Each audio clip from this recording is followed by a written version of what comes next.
Hello, everybody. We are just waiting for people to join our session. We are starting shortly.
I think the room is starting to fill up now. We have quite a number of participants.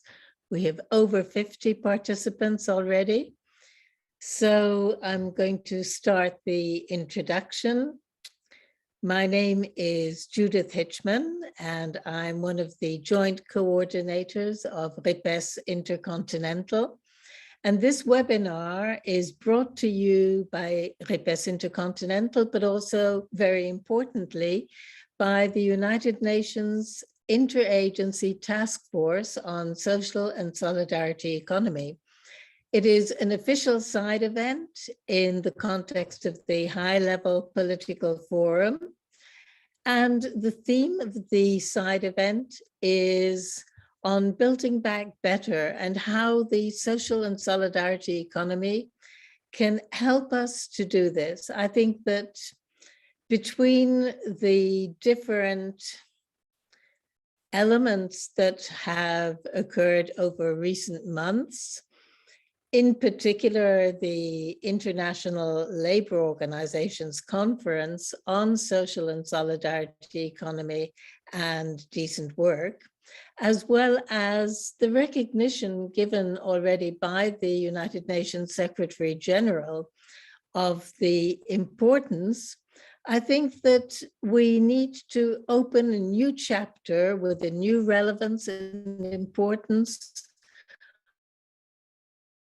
for social and today's context of multiple crises is a very highly important and relevant aspect. So I don't know if our first speaker has arrived. Waiting for her. I would like to hand the floor first to Valentina, who is responsible for work, or a lot of the work behind the scenes on the ILO conference. And she has spent several years advancing the task force work as a platform for sharing information, creating synergies among the recent groundbreaking work of the ILC on social and solidarity economy and decent work, and also specifically on the ILC resolution and conclusions, please. Thank you, Judith, and good morning, good afternoon, everyone. I'm really glad to be here with you today and to speak about the resolution and conclusions of the general discussion on decent work and the social and solidarity economy, which took place during the 110th International Labour Conference. I see among the panelists many of the leading persons that were part of this discussion and beyond, so I'm very glad to be in this panel. The International Labour Conference is the ILO's highest decision-making body, gathering in June every year 187 tripartite delegations of governments, workers, and employers' organizations to discuss priority issues in the world of work. This is indeed the first time in its 103 years history that the ILC discussed an item on the social and solidarity economy. This was also the first high-level debate in the United Nations system on the subject. So the committee discussion, which kicked off on the basis of the office report and 4 points of discussion, was indeed an opportunity to highlight the close alignment of the ILO constitutional mandate on advancing social justice and decent work in the social and solidarity economy, while also being an exercise to look forward by affirming the role that social and solidarity economy can play in tackling the challenges of the post-pandemic era and fostering a planet and people-centered future of work. The conclusions are conceived in the true spirit of social dialogue and are structured in 5 main parts and an annex. I will try to walk you through it very briefly. So the first part sets the scene and recalls the links between the social and solidarity economy and the ILO by directly referencing the ILO Constitution, including the Declaration of Philadelphia, also relevant international labor standards and declaration, which acknowledge the contribution of the social and solidarity economy in the promotion of decent work and sustainable development. So based on this general setting, the part 2 provides a definition of the social and solidarity economy based on a set of values and principles. This is the first tripartite definition on the social and solidarity economy agreed upon at the international level. It was not an easy task for the committee, but it managed to come up with a comprehensive definition, which recognized that the social and solidarity economy encompasses enterprises, organizations, and other entities that are engaged in economic, social, and environmental activities to serve the collective and general interest. While locally rooted and diverse, it was also recognized that the social and solidarity economy entities put in practice common values which are intrinsic to their functioning and consistent with care for people and planet, equality and fairness, interdependence, self-governance, transparency and accountability, and attainment of decent work and livelihoods. Voluntary cooperation and mutual aid, democratic and participatory governance, autonomy and independence, and the primacy of people and social purpose over capital, especially in the distribution and the use of high surpluses, profits, and assets distributed and used, were identified as a cross-cutting and driving principle in the SSE entities, which include cooperatives, associations, mutual societies, foundations, social enterprises, self-help groups, and other entities operating in accordance with the values and principles I just referred to. So based on this definition, the part 3 spells out the guiding principle to address relevant challenges and opportunities. One element that prominently emerged from the discussion included the SSE's role and potential in addressing the root causes of informality and facilitating the transition from the informal to the formal economy. It was also highlighted by the discussion the role that SSE can play to just transition and environmental sustainability, and in creating and sustaining jobs, especially in times of crisis, while also recognizing the potential of the SSE in building social inclusion, in particular as regards for women, youth, and disadvantaged groups. It was also recognized that these opportunities can be better seized by actively involving the governments and social partners. In fact, the part 4 acknowledges this role, and it tackles how the ILO constituents can play a major role in fostering the SSE's economic, social, and environmental contributions, and especially through an inclusive and equitable social dialogue. So from the one end, the constituents have the obligation to respect, promote, and realize the fundamental principles and right at work including in all kinds and types of SSE entities. At the same time, the governments, workers, and employers' organizations are encouraged to establish a conducive environment consistent with the nature and diversity of the SSE to promote decent work and harness the fullest potential of SSE entities. And then the last part, the part 5, provides recommendation and key principle for the ILO office action for us. So the conclusion affirms that the importance of keep building on the previous work of the office, and at the same time recommend to reinforce and expand it with relevant partners, especially in the area of provision of legal and policy advice, knowledge generation, training and education, capacity building, and development cooperation. So the ILO office has now the mandate to promote a greater coherence across the multilateral system, including through platforms such as the United Nations Task Force on the Social and Solidarity Economy, especially with the expertise on promotion of decent work and social and solidarity economy. The conclusions are then completed by an annex which provides a non-exhaustive list of relevant instruments of the International Labour Organization and the United Nations. So for concluding, as office, we think that the conclusions provide sufficient guidance to the constituents in the office on the promotion of decent work in and through the SSE for years to come. They are also being turned into an office-wide strategy and action plan for consideration by the next governing body of the ILO that will meet in October, November this year. In shaping and implementing it, the implementation is very key in each strategy and action. We will keep engaging with ILO constituents as well as SSE entities and umbrella organizations. And then we very much look forward to advancing the SSE in the service of decent work and sustainable development altogether.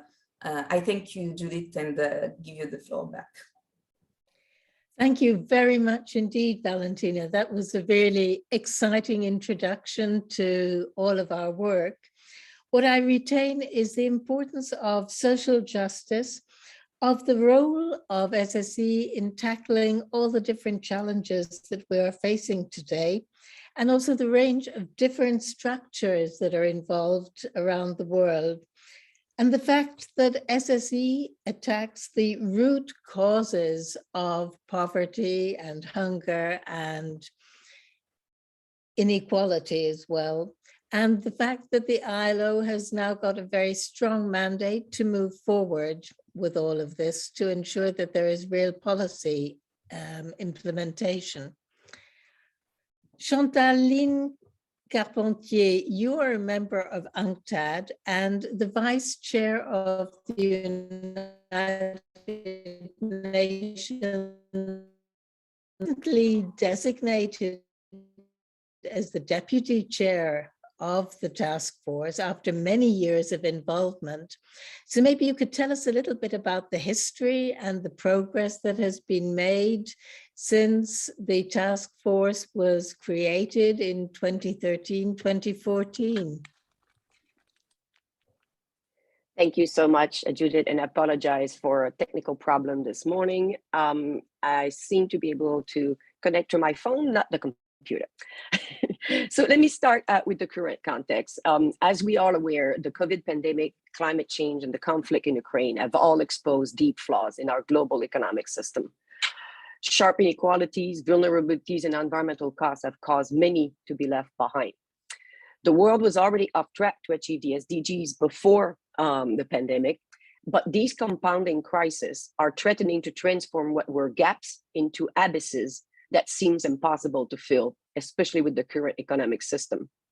With these systemic flaws, our goal today cannot be to simply rebuild the same system or to revert to the same business as usual policies and economic model of before. Instead, for a resilient, inclusive, and sustainable recovery, we need to look for alternative economic model that can deliver better results for people and planet. The UN Network of Economists has been working on new economics for sustainable development since 2019. We have developed green, blue, purple, orange, yellow, circular, frugal, and social solidarity economy brief as building block for a new economic for sustainable development. This has also implied looking closely to enterprise and organizational model which put people rather than profit at the center of their operation, based on cooperation, mutualism, and solidarity to deliver socioeconomic and environmental objectives. Which brings me, Judith, to the Social Solidarity Economy Task Team. The SSC described economic activity that prioritize social and often environmental objective over profit motives, as everybody on this call knows. Often these activities involve citizens, such as producers, entrepreneurs, workers, consumers, acting collectively and in solidarity, exactly the type of thing that we need to rebuild better. For example, because of their social goals, value, and local roots, SSC enterprises are often natural agents to advance the Sustainable Development Goals. SSC is also transformative by bringing people-centered and planet-sensitive and contributing to economic growth as well as decent work. SSC improve inclusion and reduce inequality by giving a stake to a broader group of actors, such as local communities, farmers, health workers, that can contribute not only to local economic development, but also to better governance and policy making. Often, as I mentioned, SSC is a localizing agent because most SSC enterprises operate at the community level. They try to fill a gap that is left by the state and other actors. They help to strengthen local communities and connect them to national and international supply chains. Lastly, SSC is cross-cutting. It operates in all sectors. It empowers individuals and communities and help to achieve many SDG goals and target at the same time. And there's a position paper that we're finalizing now that shows SDG by SDG, all this happened. So coming back to the Interagency Task Force. The task force, as many of you know, was funded in 2013 with the aim of raising the visibility of SSC within the UN system and beyond, with the aim to create partnership with actors and movement of the SSC in order to accelerate this localizing and achievement of the SDGs. The UN Task Force include 18 UN agencies and the OECDs as members, as well as a number of active umbrella organizations as observers who play an important role at the international and regional level, such as RIPES, who we thank for organizing this event. International Cooperative Alliance, Social Economy Europe, GSEF, the European Economic and Social Committee, the SSC International Forum, and many others. We have seen a growing interest for SSC since its inception. So in terms of activities, at the third technical symposium last December, we agreed on an action plan for this biennium with 3 main priority areas and several objectives to advance through common work in our interagency agenda. The first focus area we identified is around mainstreaming and enhancing the SSC international dimension and profile. Indeed, it's very well known at the local and at community level, but less at the international level. We are observing a momentum and want to help advance that. My colleague Valentina just mentioned the ILO resolution, which is a major step in the right direction because now we have an international definition. And we will hear shortly from the OECD recommendation on SSC and social innovation. In addition, some governments are leading the progress around a resolution on SSC to be tabled at the General Assembly, perhaps this or next year. In addition, many governments, including, these are led by the French and the Spanish government that are rallying other groups from all regions of the world. And one of the reasons this resolution is important is because, first of all, we all operate in terms of one single definition, but we also can socialize the value of social solidarity economy over some of the other alternatives that I mentioned are not delivering on the SDGs right now. And the SSC has been able to promote synergies and now we need to be able to share this information and accelerate knowledge amongst member states. The second priority is to boosting the creation and sharing of knowledge on SSC and SDGs. I mentioned that we are coming out with this position papers that many of you have contributed to, but we also, thanks to the Republic of Korea and the Luxembourg seed money, created the SSC Knowledge Hub for SDGs, which is an online multi-language repository of papers and information on SSCs that document its role as promoting the SDGs. And it is also a repository of SSC Encyclopedia, which is now available. Then the third priority area is developing strategic areas of intervention on SSC. In particular, we think that it is crucial to develop operational programs aiming at reinforcing the SSC regulatory framework and ecosystem at national level, which is crucial because there are many constraints now in the legislation of countries to move forward and for enterprises to register. As the task force, we prepare a project proposal on SSC for SDGs, which intend to pilot this one UN approach in selected countries. Moreover, thanks to the leadership of RIPES and on original UN commissions such as CEPAL and NESCAP, we are now starting to explore and strengthen regional dimension of the task force. As the task force, we stand ready to keep engaging the international arena. We think that the importance of cooperation, including, and I would say solidarity at this point of the crisis in the world, and including the SSC actors in the ecosystem is fundamental to fulfill the promise of the 2030 Agenda for inclusive and sustainable development and for a recovery that do not leave anyone behind.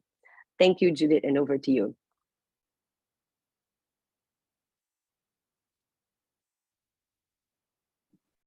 Thank you very much, Chantaline.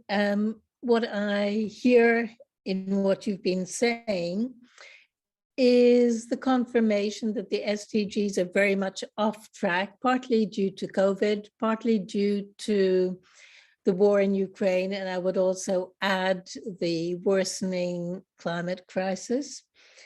The SSE has very clearly laid out the fact that people have primacy over profit and that human rights are essentially, it is a human-centered, focused, environmental, people and planet focused manifestation. I would really emphasize the human rights aspect myself, that it is localizing the economy at a time when the supply chains are breaking down, that it is cross-cutting, and also the ILC and other recent publications have been raising the profile considerably, as well as the excellent encyclopedia that has been put together by UNRIST. So from there, I would now like to turn to Tony Moore. Tony, you're a member of Parliament and also General Secretary of the Barbados Workers' Union. At the ILC, you carried the heavy responsibility of being the workers' co-chair. How do you see the importance of SSE from the workers' perspective? And what is the role that workers' organizations can play in promoting SSE and decent work? Over to you. Thank you, Judith, and good morning to everybody. You referred to it as a heavy responsibility, but it was actually an exciting time because from the workers' benches, we had waited so long for an item like this to be included in the agenda of the ILC. As the first speaker, Valentina, indicated, it was 103 years. And workers' organizations share a very important synergy with the social and solidarity economy based on our historical roots, which are very much based on the promotion of democracy and social justice in the economy and on labor and human rights. So it was very exciting for me to be given the opportunity to lead the workers' benches in a discussion on the SSC that focused on a part of the economy, a very important part of the economy that is not just about the economics of the economy, but recognizes the social and environmental dimensions as cross-cutting issues. And as we have heard already this morning, that puts people at the center. So from a very important workers' perspective, we see not only the historical basis, but we see that the whole notion of the SSE being involved in social justice is what made us very, very committed to this exercise, because we see ourselves as being very intricately linked to the SSE.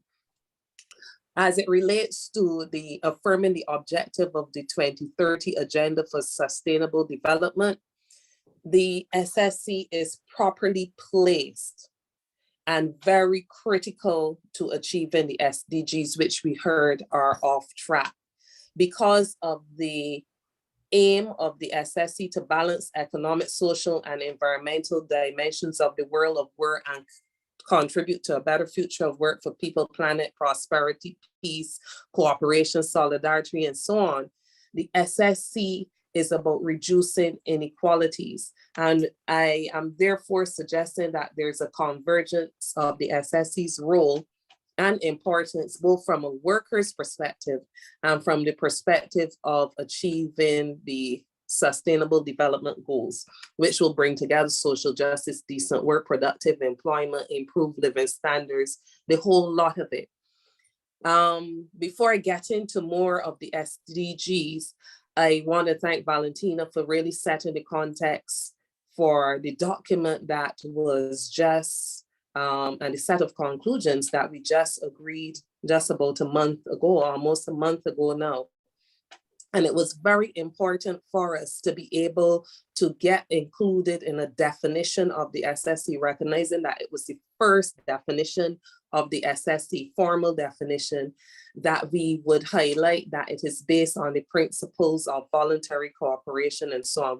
It was important to distinguish between the SSC and regular enterprise, regular economic enterprise, and to stress the primacy of people and social purpose over capital in the distribution and use of surpluses and or profits, however you term them in your various countries, and that they put into practice a set of values-based, which are intrinsic to their functioning and consistent with care on people. So in this definition, we were very committed to ensuring that the SSE was able to shed light on what many often do not see, what is commonly referred in some documents as the blind spots in strategies to address the structural determinants of inequality and unsustainable development and unequal power relations within countries and between countries. The SSC focuses heavily on active citizenship and participation. And this is where I now bring in the SDGs, because while the effective scaling up of SSCs would significantly contribute to the implementation of all SDGs, what is critical to achieving that and central to achieving that would be found at SDG 17, where we speak about strengthening the means of implementation and revitalizing the global partnership for sustainable development. What this is saying is that if we are going to achieve the SDGs, and if we are accepting that the SSD is important and critical to achieving the SDGs, then SDG 17, the formation of partnerships with SSE would be very, very critical. And that is why the recent conclusions concerning decent work and the SSE identify the need for the ILO to maintain, intensify, and broaden SSE-related partnerships, and to promote these partnerships between SSE networks and with the most representative employers and workers organizations. So the ILO is saying there is a role for partnership with the states, and constituents to have to get on board if we are going to make the potential that the SSEs have for achieving the Sustainable Development Goals a reality.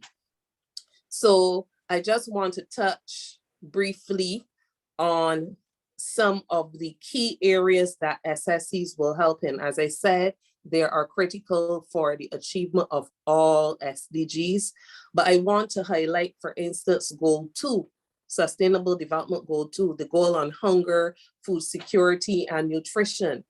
And to show that much of the SSE's work, focuses on agriculture and food provisioning. And this therefore will be critical to addressing the goal on hunger.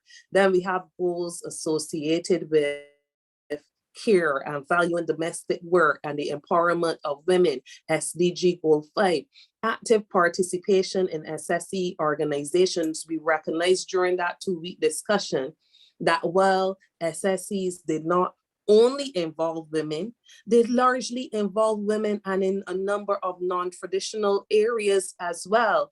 And so that active participation in SSEs by women will have an important spillover effect in terms of enfranchising women and achieving the goal of gender equality. And then the SSE is seen as being important to the fulfillment of objectives 8 and 9, which refer to employment, infrastructure, and inclusive growth. And just to speak on employment, where we see that the SSE is expanding and many people are finding work through the SSE, that is why the ILO's discussion on the SSE and decent work became so important, because it wasn't only enough for SSEs to be providing work, but there was the need to ensure that the SSE provided decent and meaningful work, because that will add to the achievement of the SSE's own functioning of balancing the economic and social dimensions of work.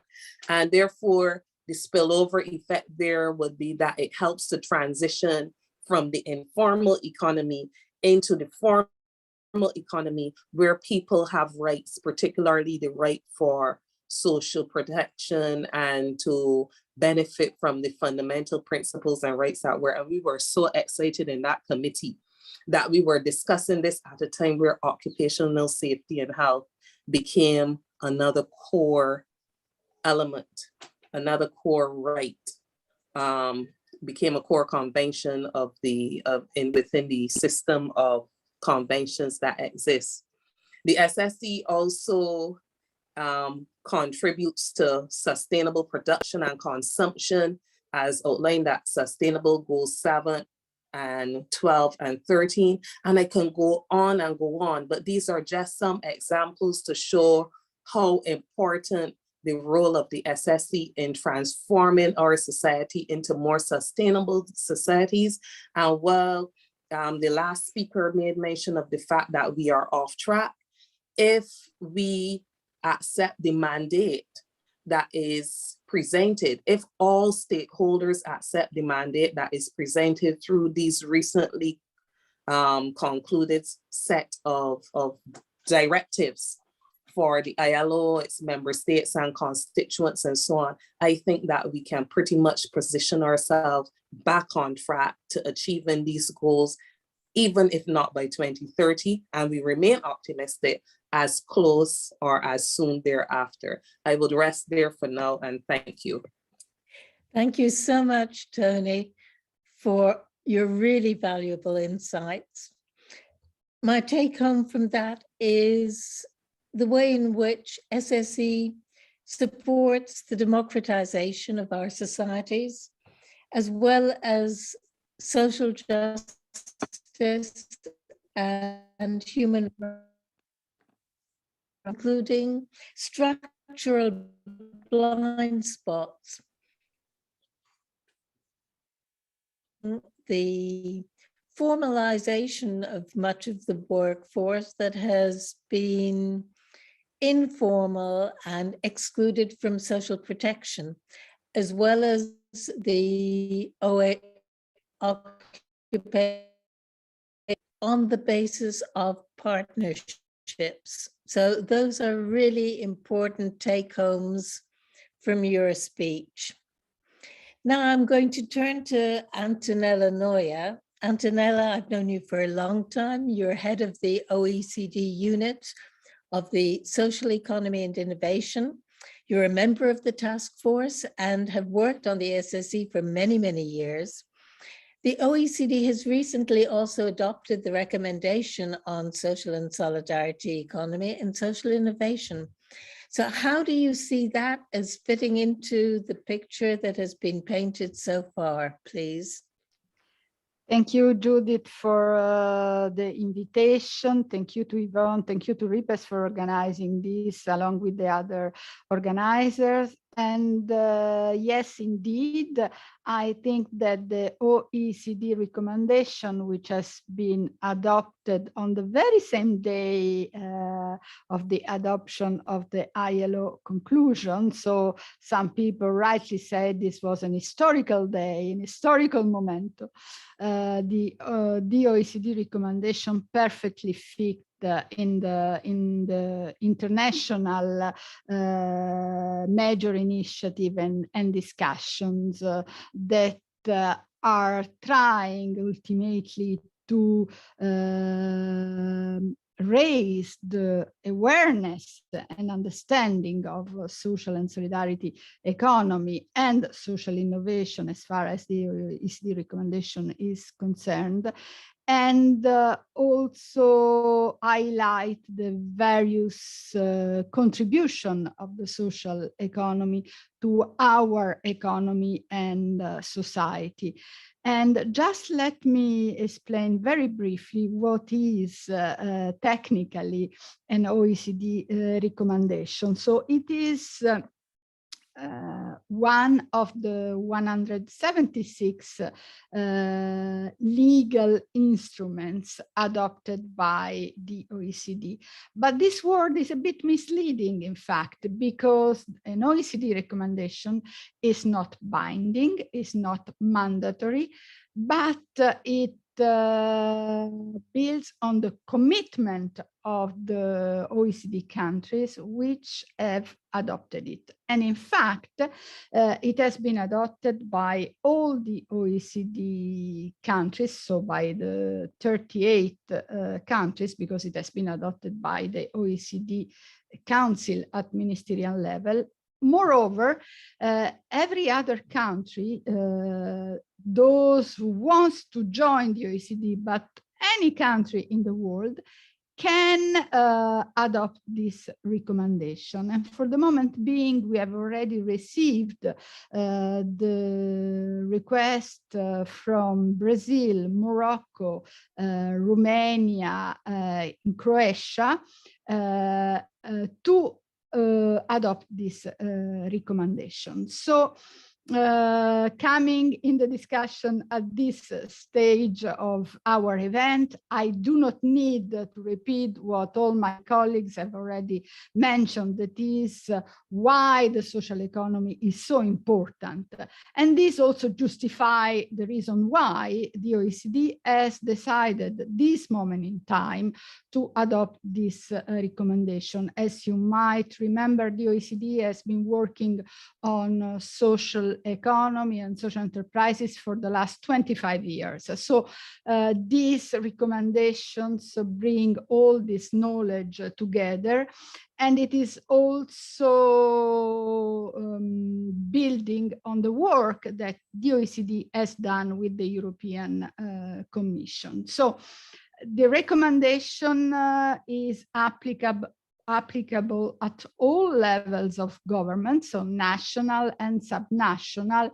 And one of the reasons why it is so is that social economy is important not only at national level, but given its strong local roots and formal and informal networks, of course, it is very important to build a strong local community.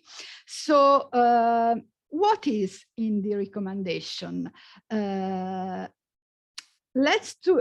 I would like you to visualize how we see a policy ecosystem for social economy. So let's try to imagine a wheel and then split the wheel in 9 building blocks. And these building blocks are the principles, the guiding elements that we identified in the recommendation. I will, as Valentina did, I will walk you through very quickly into these different building blocks. So it is about foster a social economy culture, create supportive institutional framework, design enabling legal and regulatory framework, support access to finance and funding, enable access to public and private markets,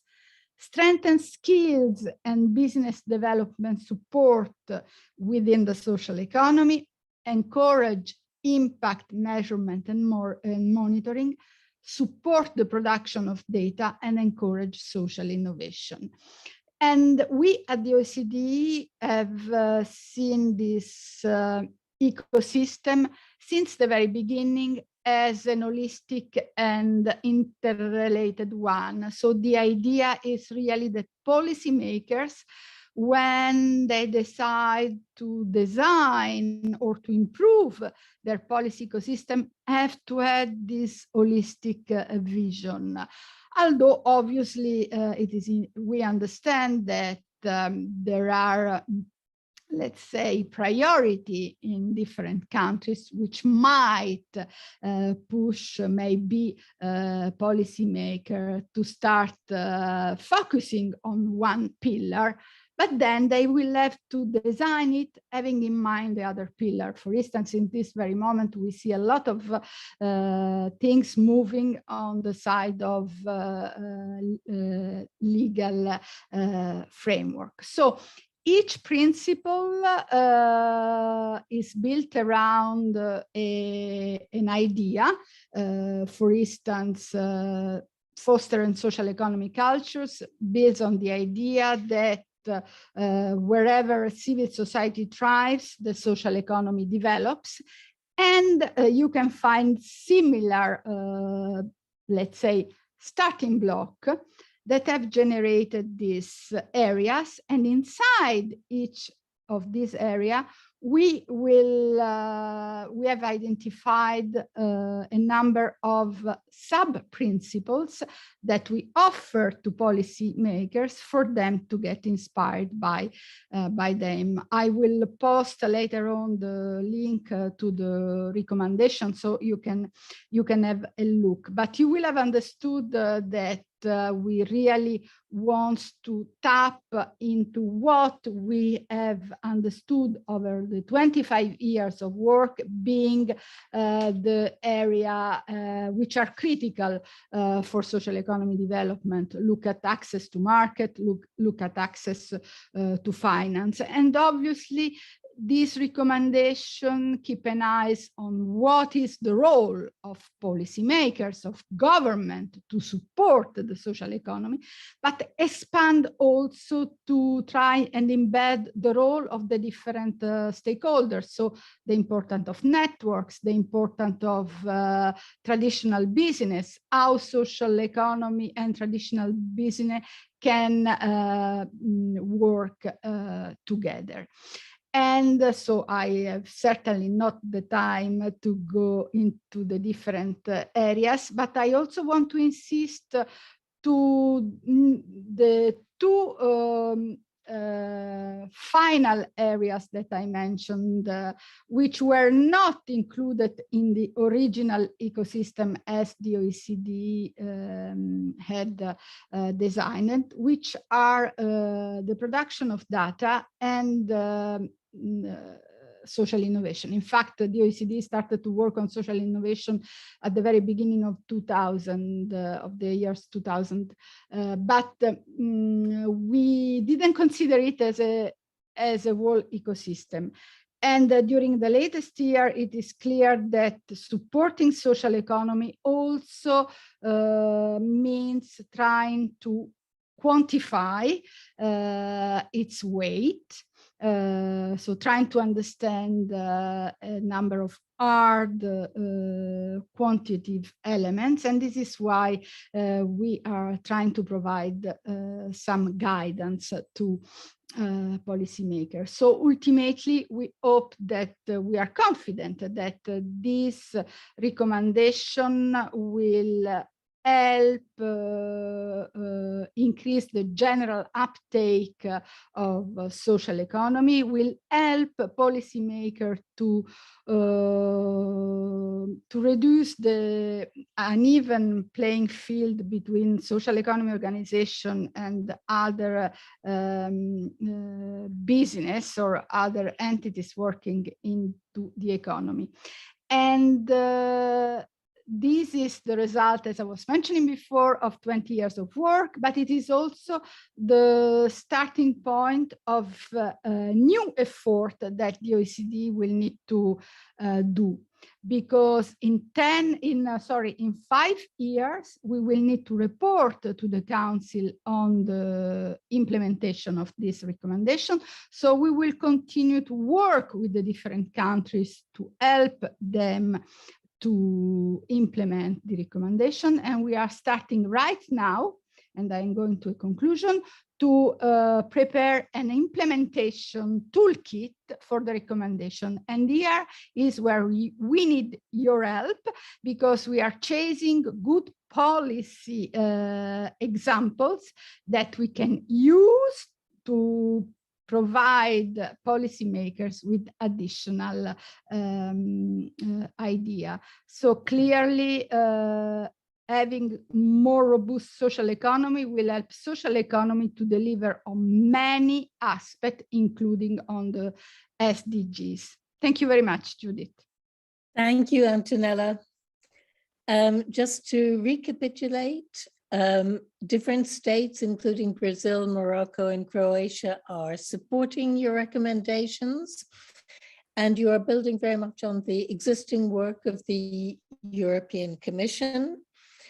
There are many different building blocks, including something that you mentioned that wasn't mentioned so far, which is measuring impact, and also ensuring that there will be access to markets, to finance, and ensuring that there is an important part played by policy. So you are currently looking to identify and will continue to seek out policy that is supportive of all of these measures for implementing social and solidarity economy. Now, so far we have heard from women. I will turn now to the first speaker, who is representing a state, Arnaud Boulanger. You are deputy head of the unit of the French Treasury on social and solidarity economy and impact investing. And France has been facilitating through the Pact for Impact initiative, the creation of consensus around what we have been waiting for many years, which is the United Nations resolution on social and solidarity economy. How do you see the impacts of such a resolution in Europe and around the world? And do feel free to speak in French. Bonjour Judith, et merci beaucoup. Judith, and thank you so much for allowing me to speak in French. Good morning, everyone. Good afternoon, especially to those faces I recognize online, and I'd like to greet you all. I'd like to go back, if you will allow me, Judith, to what Pact for Impact is. France launched this project in 2019. And Pact for Impact is an alliance of all public and private stakeholders participating in social and solidarity economy, who all share the ambition of giving greater visibility to social and solidarity economy and give it greater recognition at an international level. Pact for Impact was conceived as a public-private diplomacy initiative that adds on to all of the international initiatives we have, with the view of integrating all of the dimensions of SSE and the different ways in which SSE can be supported. So it's a global alliance which aims to be a platform for dialogue and resources, but also a tool that can be used for advocacy and a vector of knowledge, as well as a source of advice for its members. Pact for Impact has a very strong ambition, and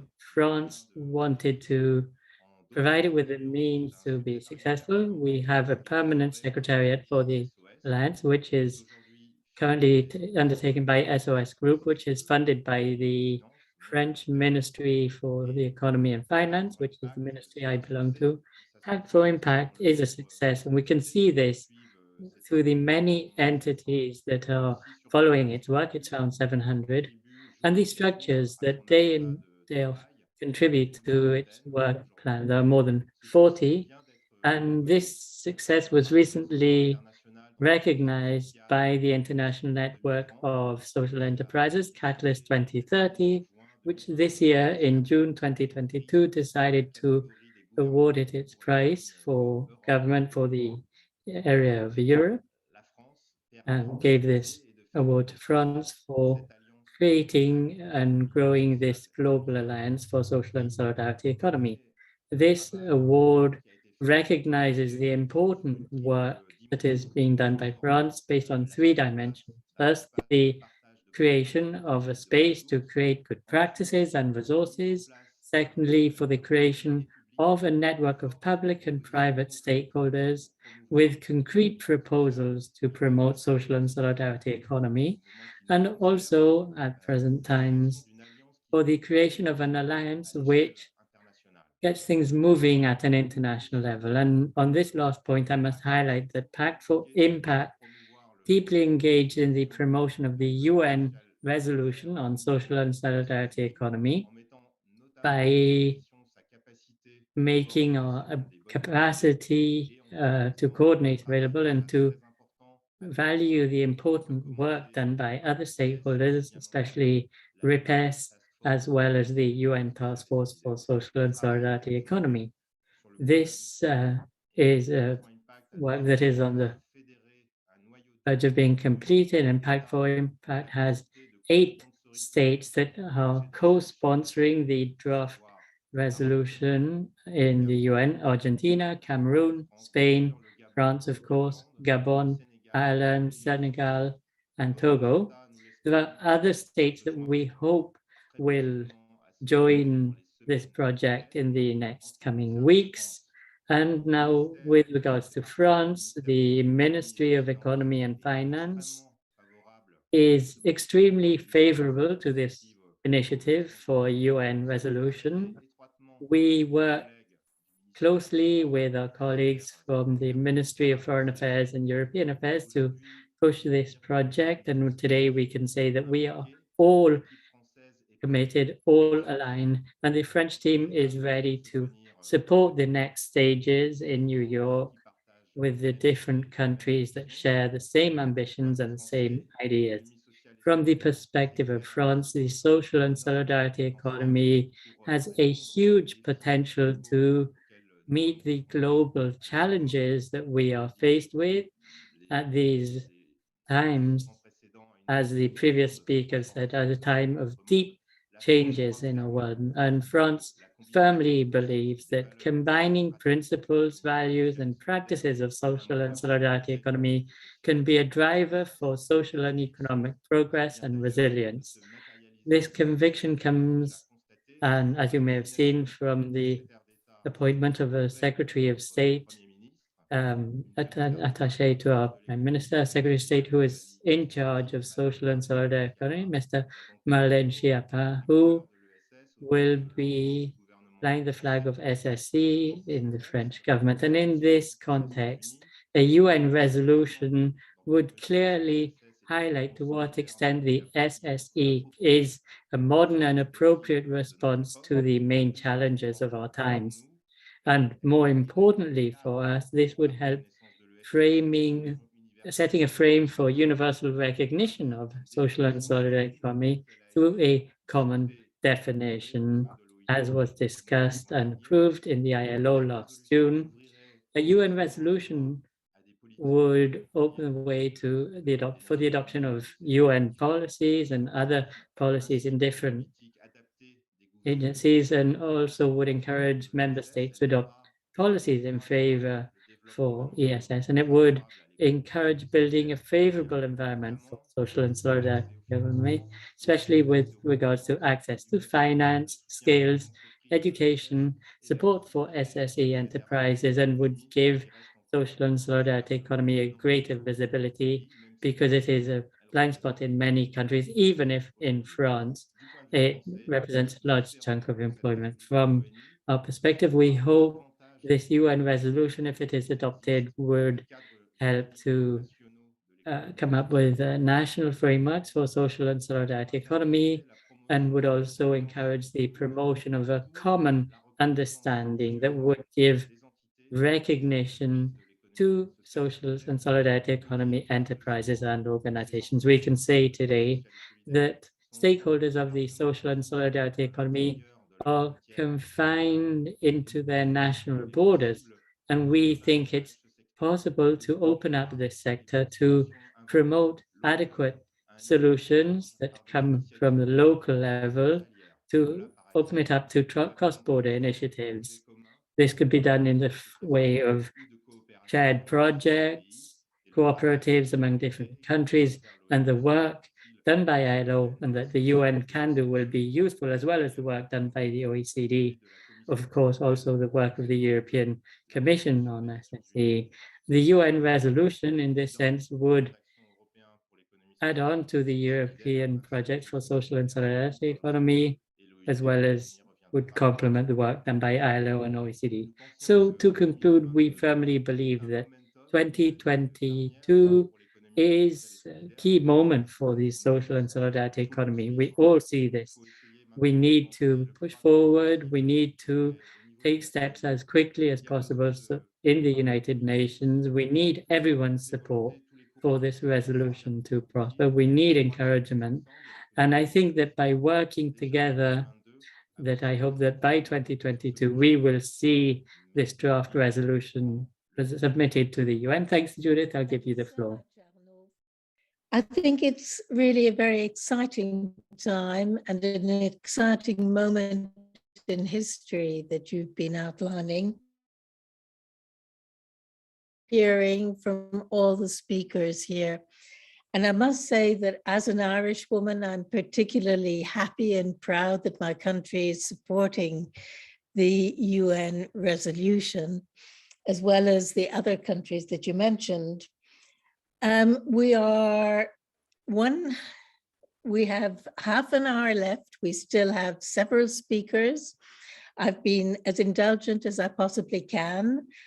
I will try to ask you all to really stick to your allocated time.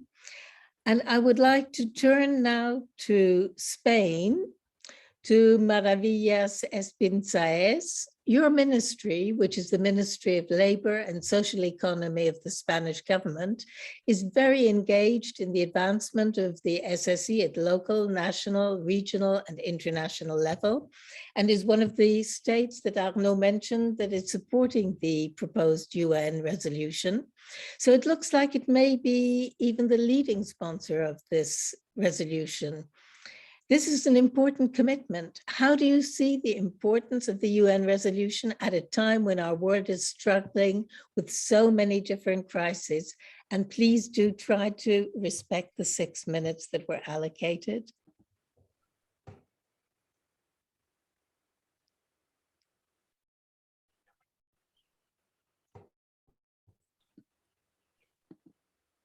Muchísimas gracias, Judith. Thank you very much, Judith.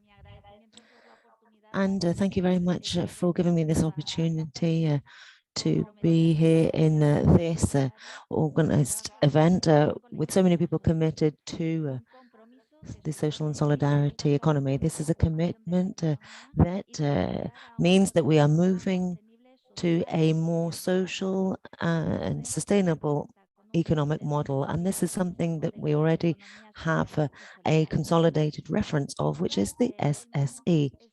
Of course, the time is now it is clear that following successive crises have led to increasing inequality, problems with democracy, citizenship, the environment. So we need to take on our responsibilities and ensure that we make commitments.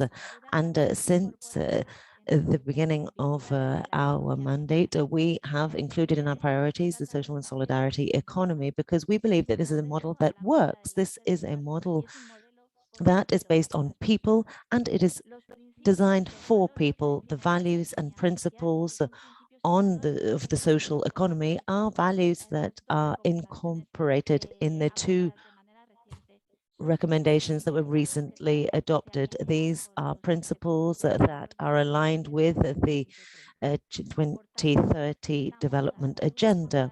So we are ensuring that we can guarantee that we have a sustainable future. In line with this, we are working to create an ecosystem that is favorable to SSE.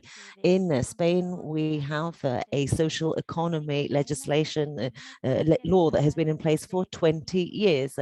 And this social economy has 43,000 countries, which it represents 23% of GDP, and it has more than 25,000 direct or indirect jobs associated to it. We have a strategic plan for recovery and transforming the social economy, and so that we can move away from the private economy. This is a strategy that is being supported by the EU's Recovery Fund, and which will allow us to invest more than 800 million euros in the social and solidarity economy.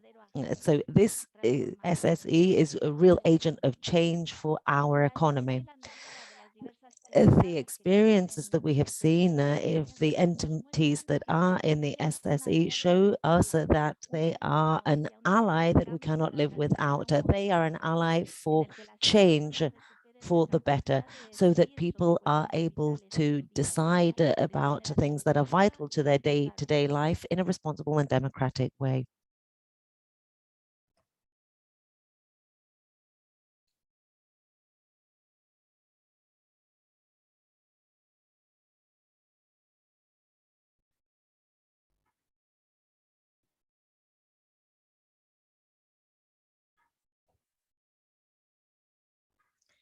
I think we may have lost Maravilla.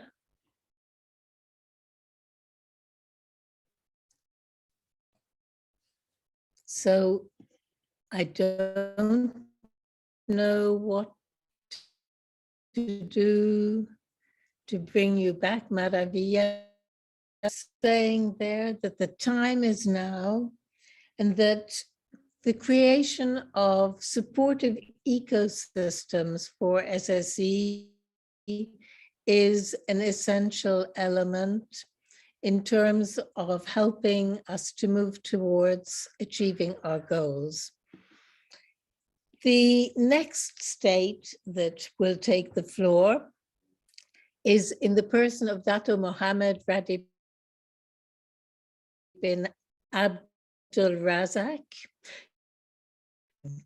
in the Ministry of Entrepreneur and Cooperatives Development in Malaysia.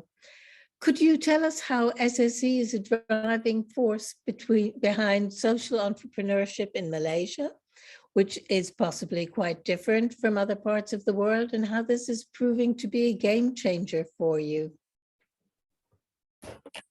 Thank you for the question, Judith.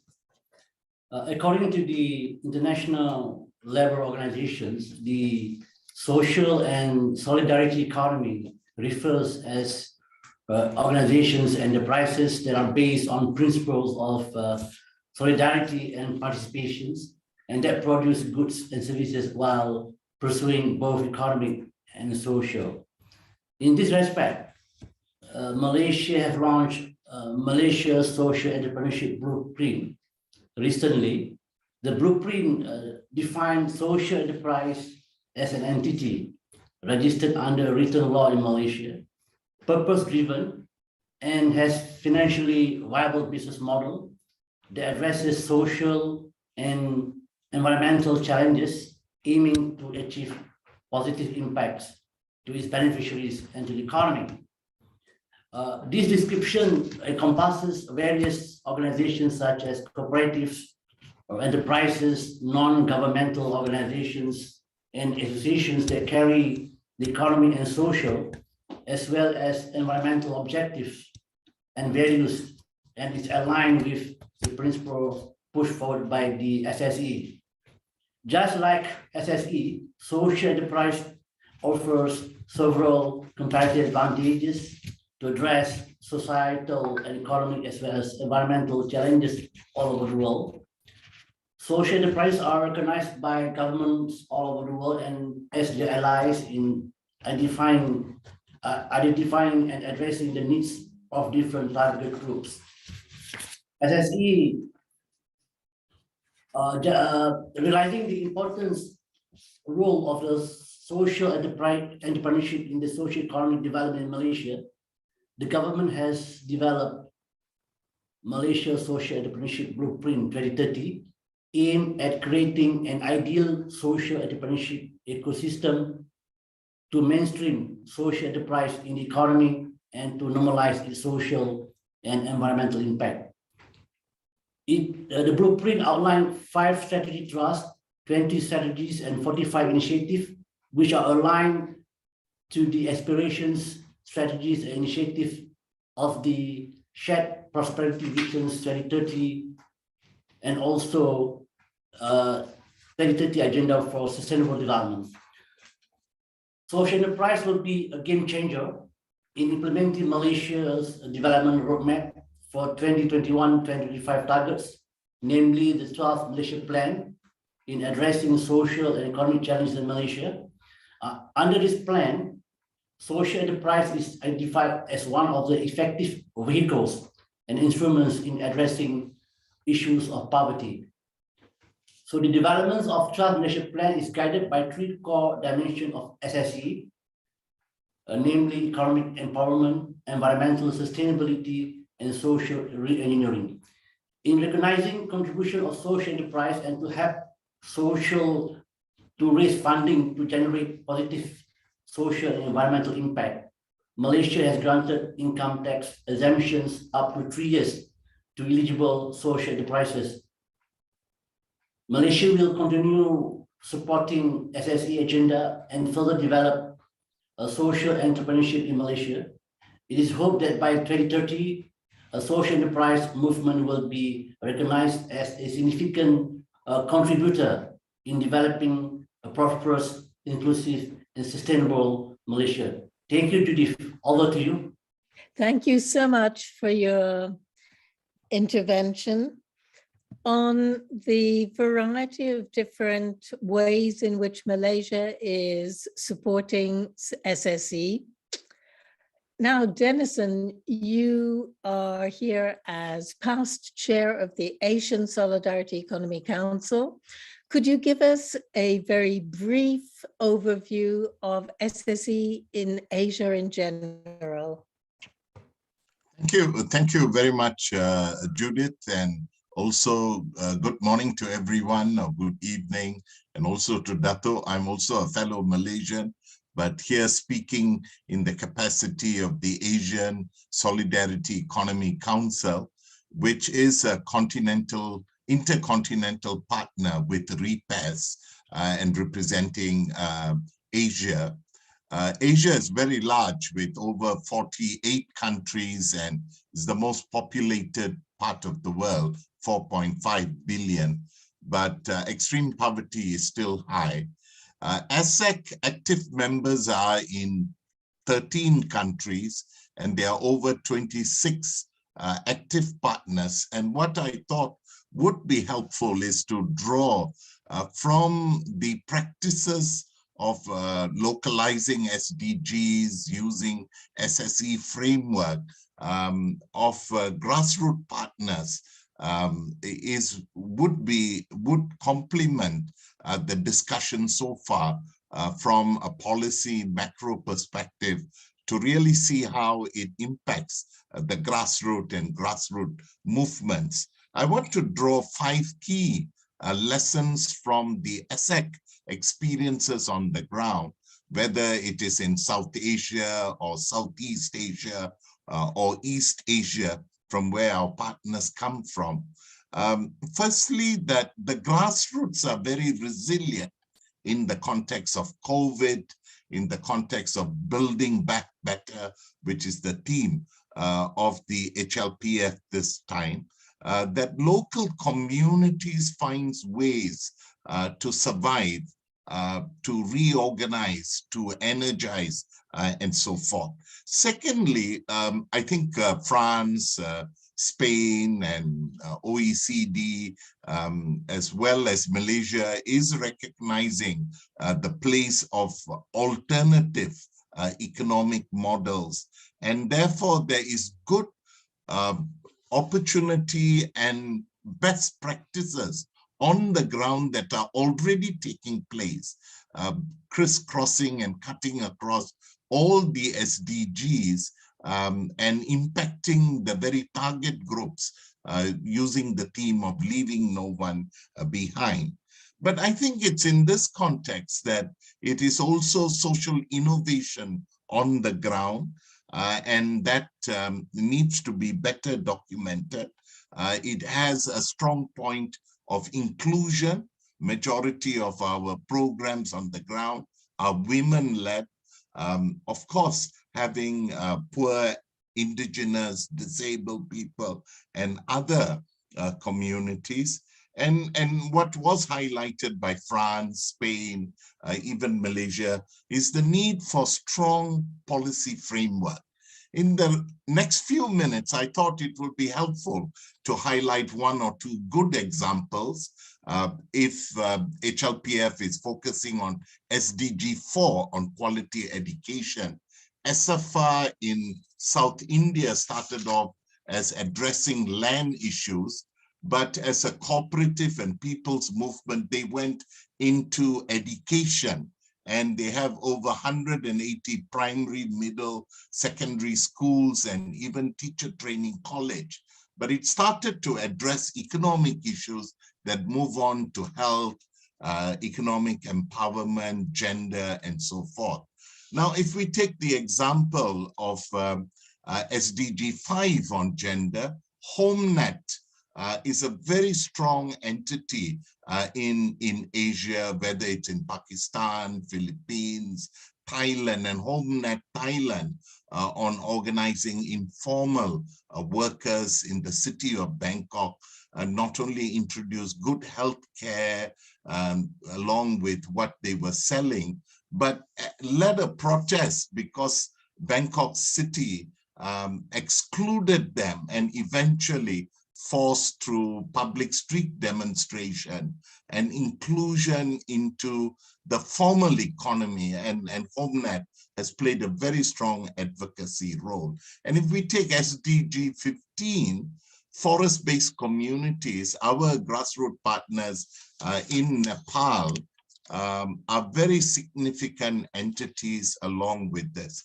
And if we take partnership, then whether it's in Malaysia, in Japan, in Indonesia, Bina Swadaya is a very dynamic example of rural banks, shops, magazines that are empowering the people at the grassroots. I think what I want to add, and I will conclude with this, Judith, is that the ground has shifted. It's for politicians and public policy at international levels, like what the UN Task Force, ILO, is to recognize this shift. And there is a tremendous movement, and let's capture that energy. Thank you very much for this opportunity to repass, and thank you, Judith and the team. Thank you so much, Dennison, for this very rich input. In terms of the takeaway, it's the grassroots resilience, the fact that the ground has shifted, the fact that SSE is a policy framework is essential. It still has 2 speakers to come.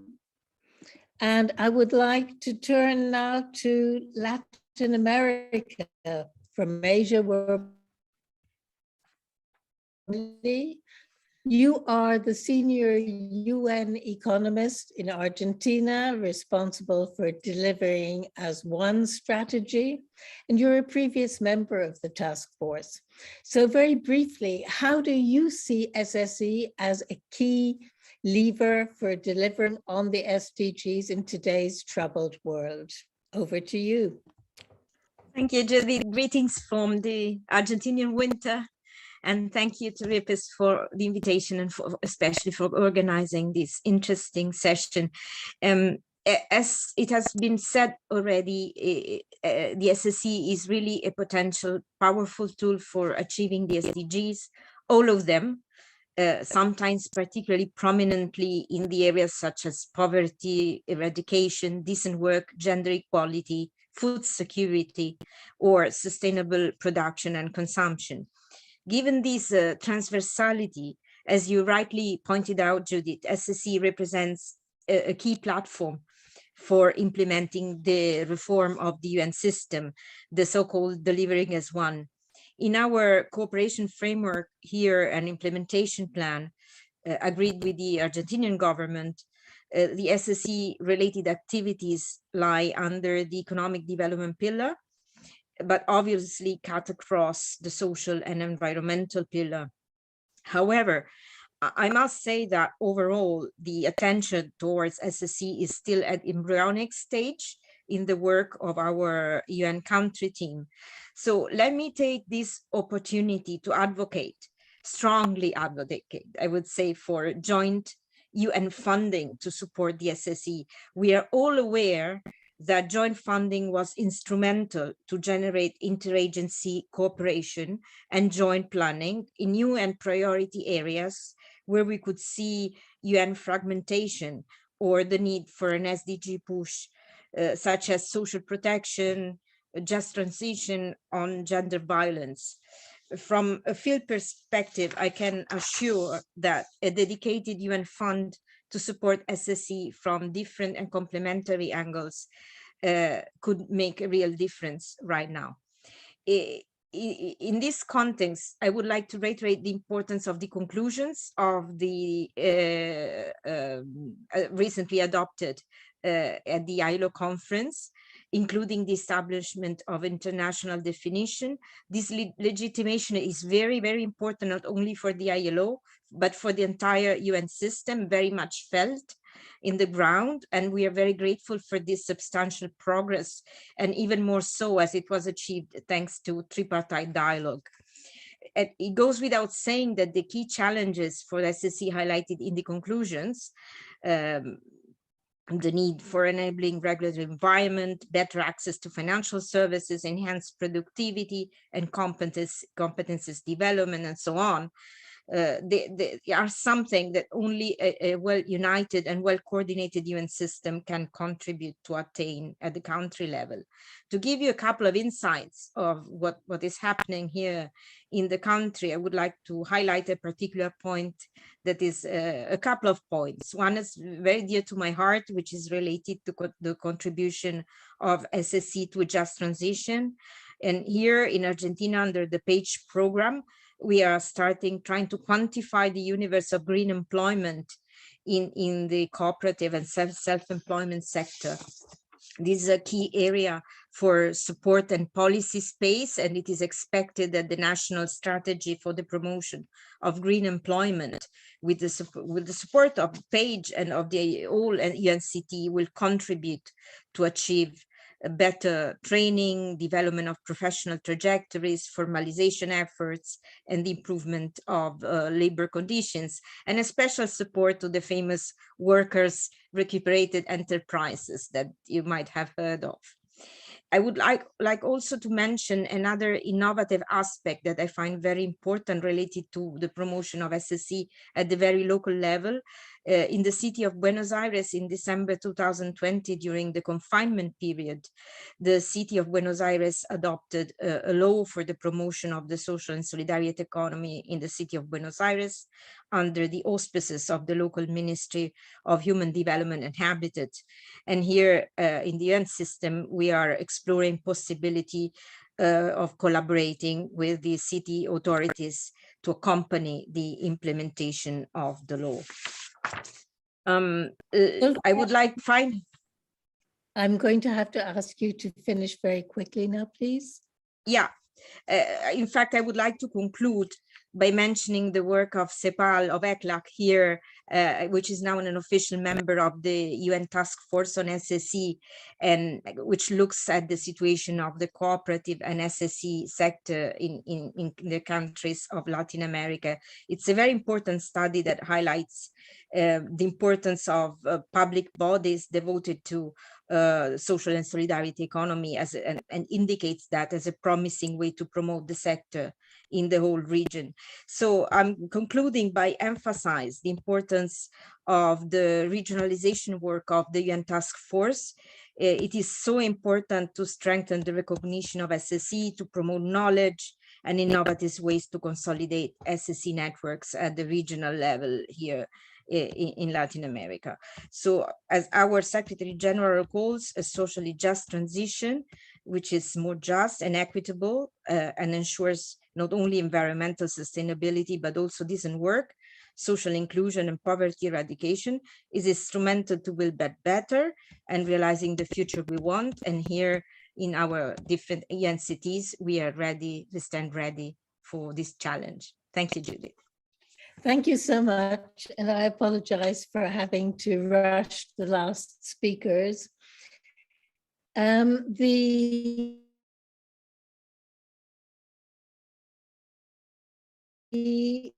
overwhelming impression that all levels of government, including local government, are essential in the mobilization. Now, we have one final speaker. Andre Luzzi, you are a member of Habitat International Coalition. You represent the urban poor in the Civil Society and Indigenous Peoples Mechanism of the Committee on World Food Security. You're also a Brazilian social movement leader. Now, Brazil has a long history of SSE as policy. How do you think that SSE and a UN resolution can help us to improve the logic of human rights, and especially the right to food, which is really very fundamental and which was already mentioned by Tony Moore?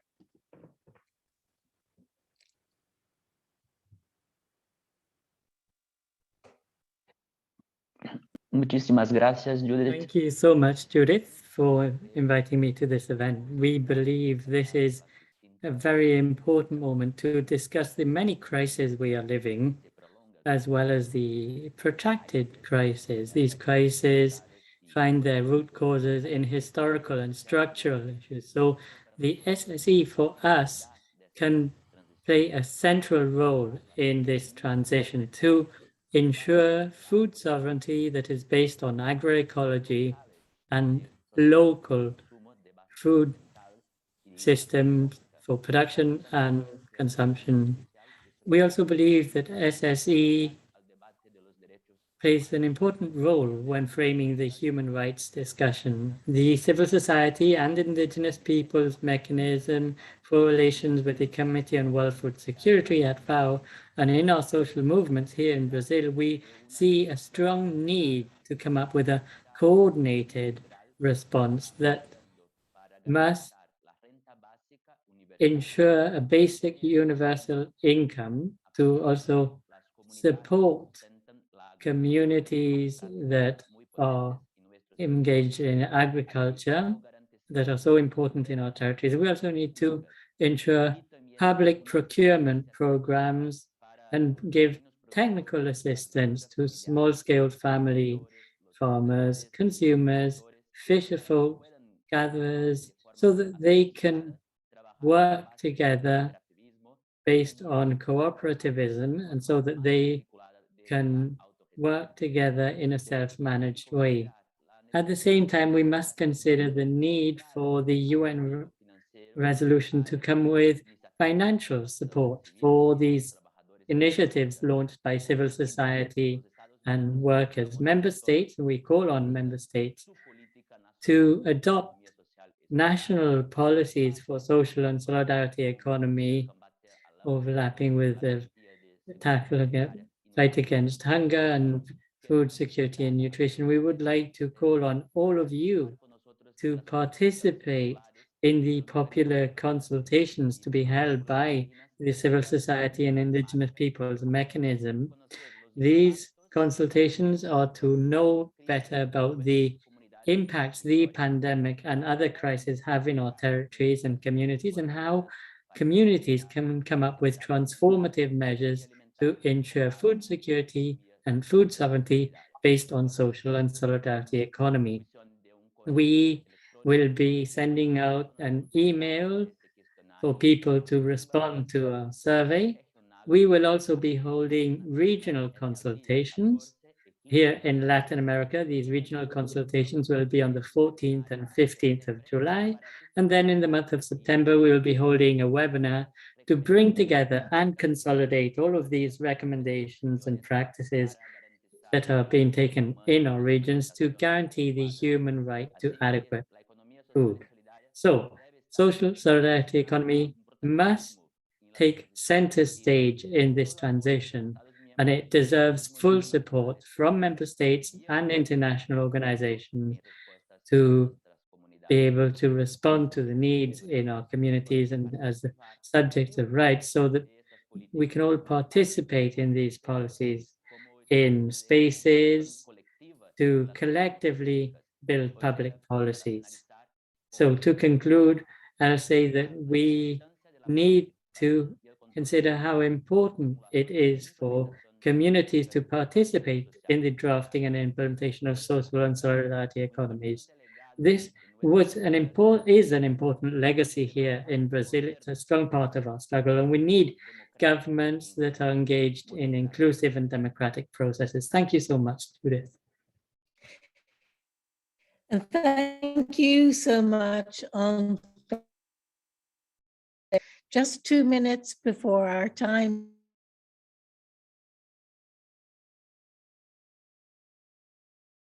is up, I would like to support us in all of this meeting because it hasn't been easy.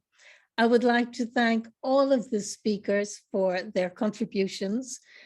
In terms of drawing conclusions, I think that I've been summarizing as we go. SSE is human rights based. It is people-centered and planet-centered. We are moving towards a major paradigm shift. The time is now, and I hope that together we will be actors in this very important change. Do you wish to say a last word, Valentina, as the co-organizers here, and from speaking from the perspective of the International Labour Conference? Yeah, sure, Judith. Thank you for these. And I think also Chanteline is now the deputy chair of the task force. So more than me, she's co-hosting this webinar. But from my side, is very, what is striking is the momentum that is happening at all level, international, regional, national, local level. And also, as many of the speakers, Tony and others, they mentioned the partnership. So these collective efforts, the cooperation, the values of SSE that, are really playing a role and can play a role in both advancing decent work and the SDG and Agenda 2030. So with this spirit, we hope to keep going and keep working all together. Thank you. Chanteline, last word before we go off air. Thank you, Judith. I just wanted, je voulais vous remercier, Ripez, et toi personnellement. I wanted to thank Ripez ce and you webinaire. personally for C'est très organizing this important webinar. et It's le timing en extremely français ne pourrait important. être mieux. It comes at Je suis tout à fait an d'accord excellent time, qu'on est and dans I une agree charnière où est-ce qu'on that a besoin de we nouvelles need pensées, une nouvelle approche new et approaches l'économie and sociale et new solidaire est ideas, vraiment and the une social and partie de la solidarity solution economy et on compte is a sur part of tous this pour travailler solution, ensemble pour y and arriver. we must all work together to make this happen. Thank you. Merci beaucoup de ces derniers mots. Thank you very much, Chantaline, for these last words. 70 participants, and again, a huge thanks to our interpreters.